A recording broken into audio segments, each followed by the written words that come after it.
I know I cannot see you, but raise your hand if you've ever rehearsed a conversation in your mind. You nailed it. It could be that you called a customer service and you practiced the conversation. But once you open your mouth to say it, your brain says, nope, I cannot do it. I will not do it. I have felt that too. Sometimes I plan on, okay, if I meet this person or if I call this person, these are the exact words that I want to say. But it gets missing. My mind just goes blank. There was a time one of my classes that I was taking required us to work with an organization. So I reached out to the organization, and from the class, I took note of what the organization is likely to ask me and how I'll brief what I want to do with them to them. Does that make sense? So I wrote everything down, explain what I want to say. And I'm like, when I call, I am just going to read this out to them. But guess what?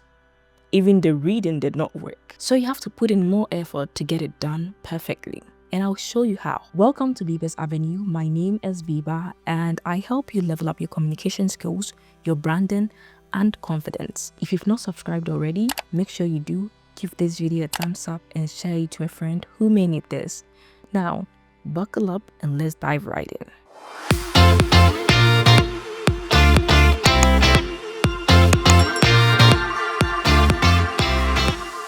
If social situations make you feel like your battery is on 1%, you're literally dying. Or your idea of good time is texting instead of talking, congratulations, you might be an introvert. But being an introvert doesn't mean you can't communicate like a pro. That is one of the misconceptions around introverted people.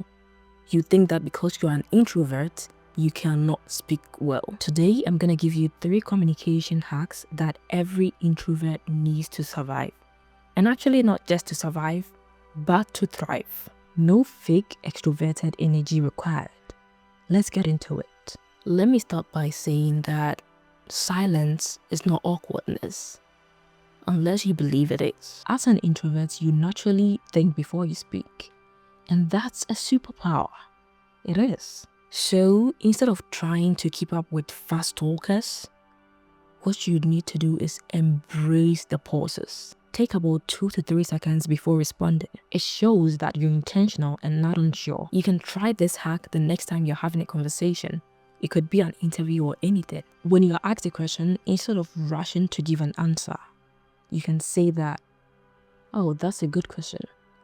Let me think about it. It buys you time and it shows confidence. Again, if small talk drains you, you can prepare for it. You can create a go-to list of 3 open-ended questions that you can ask anyone. One could be, what are you doing this weekend? Or what's something you're excited about this weekend? Or how did you get into what you do? How did you get to where you are now? Having these in the back of your pocket helps you skip the awkwardness, and it helps you spark real conversations without feeling like you're performing or you're faking it.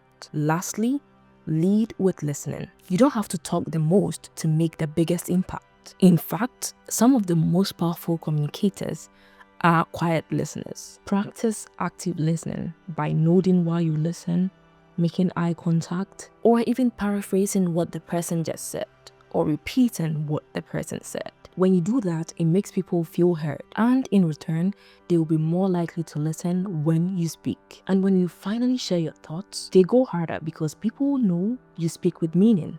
Just put a stop to saying that you're bad at speaking up, you can't speak up, you can never speak up, and you'd rather keep it to yourself. Don't say that. You'd rather start saying, I speak with intention. I put on my vision board that I am a confident speaker without even thinking about what the impact was going to be.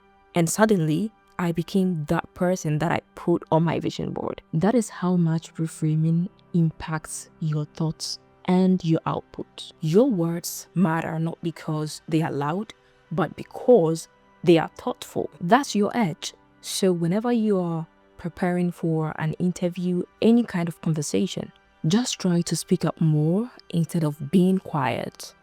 And remember that you don't have to be the loudest to be heard. You just need to know your voice, own your silence, and lead with intention. If this video was helpful, Of course, you know what to do. Give it a thumbs up, share it to anyone who may need this, tell a friend to tell another friend that they should subscribe to Bieber's Avenue, because Bieber's Avenue is helping you and everyone level up their communication skills, their branding, and confidence.